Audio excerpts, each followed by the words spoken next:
అయితే ఇంచుమించు 95 అంటే నేను కొంచెం డిగ్రీ అప్పుడు చదువుతున్నప్పుడు స్వామి వివేకానంద మహారాజులవి బుక్స్ చదువుతూ ఉండేవాడిని. చదువుతూ ఉన్నప్పుడు వారి అనుగ్రహమే.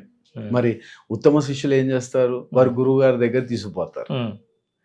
అలా నరేంద్ర స్వామి, మన వివేకానంద స్వామి వివేకంతో పాటు ఆనందాన్ని ఇచ్చేది. అందుకే వారు వివేక ఆనంద అయ్యారు. జ్ఞాన సంపన్నులు. వారి అనుగ్రహము వారితోటి ఫ్రెండ్షిప్ అయిపోయింది. అలా అవుతూ అవుతూ అవుతూ మెల్లిగా మరి తీసుకెళ్ళి శ్రీరామకృష్ణ పరమహంస మహారాజుల దగ్గర కూర్చోబెట్టేశారు. అయితే ఉన్నప్పుడు గుంటూరులో పనిచేసేవాడిని. గుంటూరులో పనిచేస్తున్నప్పుడు మేము రోజు weekly report, daily report courier చేయాలి. అక్కడ ఒక కొట్టు ఉండేది. ఆ కొట్టులోనే అప్పట్లో ఎస్టిడి అవన్నీ అక్కడే ఉండేవి. మేము నెల మొత్తం అక్కడే చేస్తే నెలకు ఒక పారి బిల్లు ఇస్తే అది కంపెనీ వాళ్ళు వాళ్ళకి ఇచ్చేస్తూ ఉండేవాళ్ళు అనమాట, రీఎంబర్స్మెంట్. అక్కడ రోజు వెళ్ళి కొరియర్ చేస్తూ ఉండడం అది జరిగేది. ఆ కొట్లోనే ఎస్టిడి, ఐఎస్డి, చిన్న చిన్న పెన్నులు అవిను కొరియరు, అలాగే కొన్ని లామినేటెడ్ ఫొటోస్ కూడా ఉండేవి.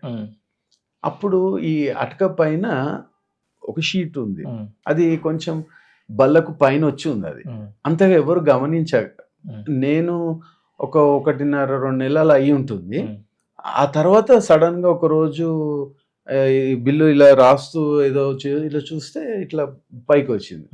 అదే సార్ అదేంటి ఇట్లా కొంచెం పైకి వచ్చిందంటే, అది ఇక పాత షీట్ అండి, అది ఉండండి చూస్తాను అని చెప్పి నేను చాలా రోజులైందని అది తీస్తే అది శ్రీరామకృష్ణ పరమహంస మహారాజుల పటం. అప్పుడు ఆయన చెప్పాను, నాకు ఇది లామినేషన్ చేసి ఇవ్వా.